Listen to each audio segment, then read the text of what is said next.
It's 1563. The vicious war that pitted Frenchmen against Frenchmen had just ended.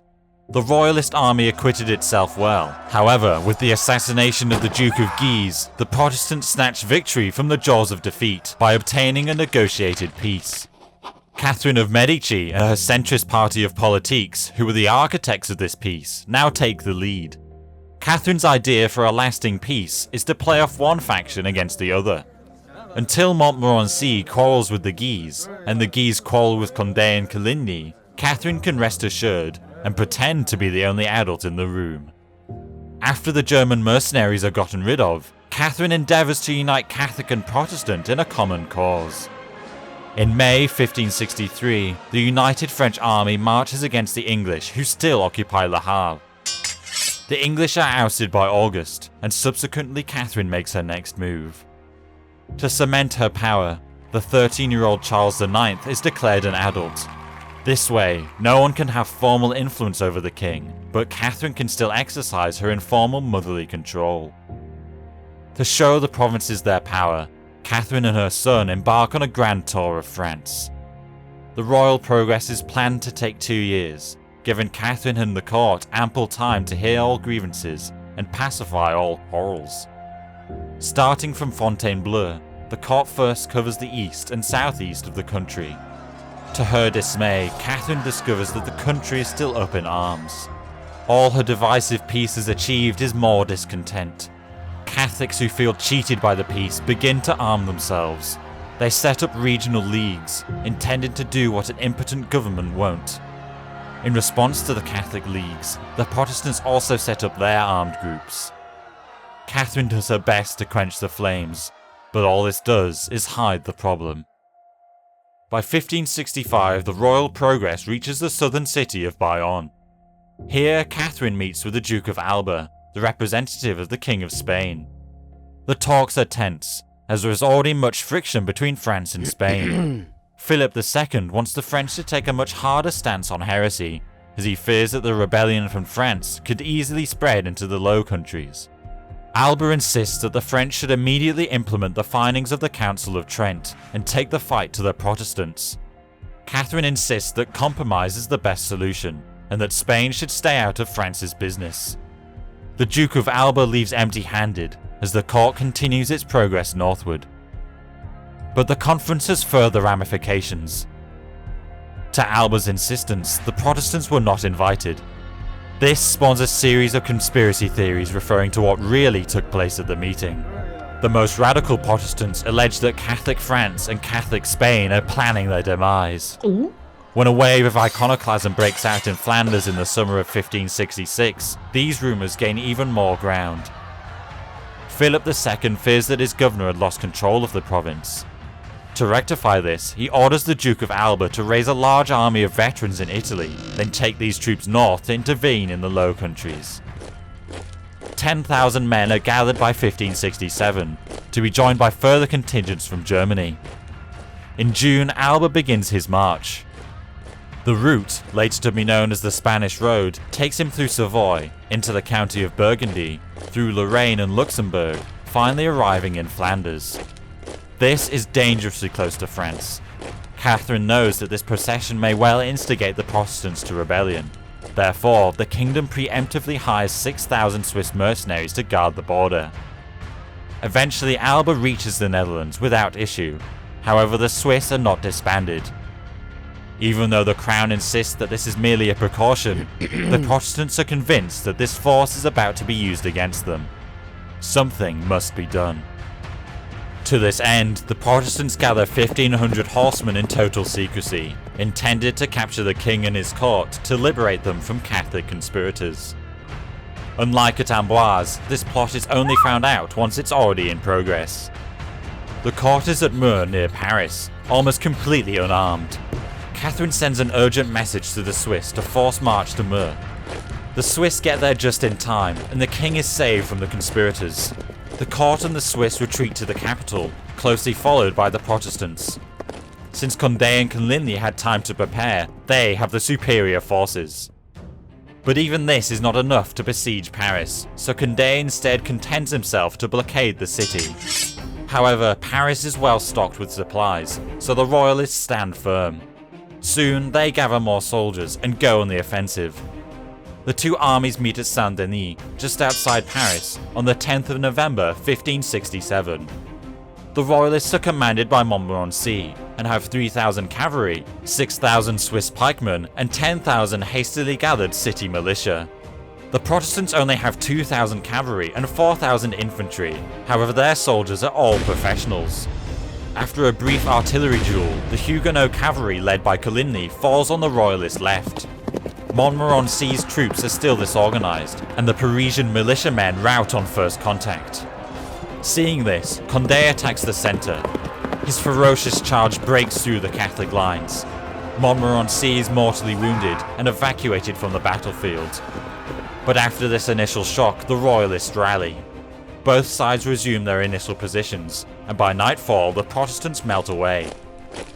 They retreat with high hopes, because they know that reinforcements are coming. Frederick III, the Elector Palatine, is a fervent believer in the Catholic conspiracy. With covert funds coming from England, he equips a large army of writers and landsknechts to help the Huguenots. In December, his son, John Casimir, leads this army into France. The Catholic army is now nominally under the command of the king's younger brother, Henry, Duke of Anjou, who is assisted by Tavannes, the governor of Burgundy. They try to catch up with Condé, but the Protestants slip away. In January 1568, Condé manages to join up with John Casimir. Now the royalists become disheartened and take up defensive positions while waiting for more reinforcements. Soon, immense forces gather on both sides, but none of them is willing to engage, as memories of Dreux are still weighing heavy on their minds. With no battle on the horizon, dwindling funds, and the country in ruins, reason inevitably prevails. The Peace of Longjumeau is negotiated in March, ending the Second War of Religion. But Longjumeau is merely a reiteration of the previous peace, and thus doesn't solve anything. Lawlessness and violence only increase, and more Catholic and Protestant leagues are formed. Demobilization proceeds slowly, especially for the royalists. After the Protestants complacently let all their soldiers go, the royalist side decides to retain a sizable force. Since Montmorency's death, the Guises, represented by the young Duke and the Cardinal of Lorraine, have gotten closer to power. They have no intention to let the Protestants off the hook. To this end, they preemptively occupy the Loire Valley, the main area of contention in the previous wars. They are encouraged in this by Spain, Philip II promising large reinforcements if the French finally decide to destroy heresy. Events are going well for Alba in the Low Countries, as he appears to have crushed the malcontents. In June 1568, the Counts of Egmont and Hoorn are executed. This news is received in France with consternation. With such high-ranking Calvinists on the chopping block, the French parallels are inevitably drawn. When Condé and Coligny find out that their lives are in danger, they flee to the Protestant stronghold of La Rochelle. Countless numbers of their co-religionists follow them, as La Rochelle becomes the new Huguenot capital. The Royalists already have considerable forces in the field. They position one contingent to guard Orléans, and another further south to block the Protestants from getting German support. By autumn, a stalemate sets in, and the winter is spent with inactivity, as both sides are waiting for reinforcements. The Protestants in La Rochelle receive considerable help from English privateers. They also make a pact with the leaders of the Dutch Calvinists, the Prince of Orange and his brother Louis of Nassau. In December 1568, after a failed invasion of the Low Countries, Orange leads his army into the northeast of France, knowing full well that any Huguenot victory will strengthen his own side. Now the Catholics have to split their forces once more to block the Dutch rebels in Picardy. They are somewhat compensated by Spanish and German reinforcements that arrive early next year. While this was going on in the north, a different kind of fight was happening in the south. In this hilly country that was always prone to heresy, Huguenot guerrillas ruled the field. The so-called Army of the Viscounts is led by none other than the Count of Montgomery, the very man who mortally wounded Henry II. Montgomery maneuvers carefully with his ragtag army of volunteers, defeating the Catholic armies at every turn. By 1569, the Catholics in the south only hold parts of Provence and the cities of Bordeaux and Toulouse. Now the logical step is for Condé to sally from La Rochelle to unite with this southern army. The Protestants soon set out with a large force, aiming to avoid the Royalist army. But the Catholics successfully pursue them and catch up with the Huguenot rearguard at Jarnac on the 13th of March 1569. In a swift and bloody engagement, the Protestants are routed, and the Prince of Condé is captured when his horse falls. Moments later, he is shot execution style, no doubt in revenge for the assassination of the Duke of Guise. As a result, Coligny becomes the leader of the Protestants. In spite of the defeat at Jarnac, all is not lost. Coligny manages to escape with most of his army. Once in the south, he begins to reorganize his forces, encouraging them with the news of another German army that is gathering to relieve them. Indeed, by summer the Germans are once more ready to march. Wolfgang of Zweibrucken advances into France with lightning speed, capturing La Charité on the Loire. Zweibrucken dies shortly after, but his army manages to link up with the Huguenots. In sharp contrast to the Protestants, by this time the Catholic army is in a sorry state. Its soldiers are unpaid, famished and stricken by plague. Unable to stand in battle, they are content to shadow the Protestant army. But on June 25th, at La Roche-l'Abeille, an attempt to skirmish goes terribly wrong. Royalist musketeers are sent out without support and in a rainstorm. As their firearms are useless in the rain, they are massacred to the last man by charging Protestant cavalry.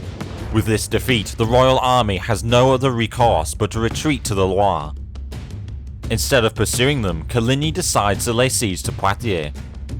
But Poitiers is defended energetically by the young Duke of Guise all the way from July to September.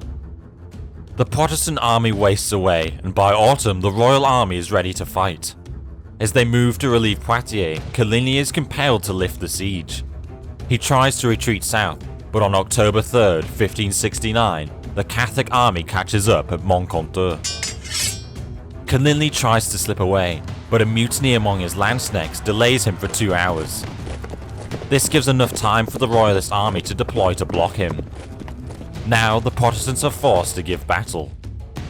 The Catholic army is larger, with 8,000 cavalry and 15,000 infantry, made up of French, Swiss, German and Spanish contingents.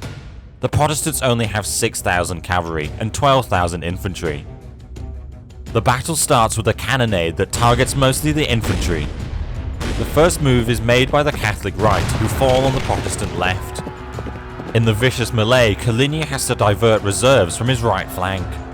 The Protestants manage to push the Catholics back, but in a fight with Royalist reiters, Coligny is wounded and forced to retreat.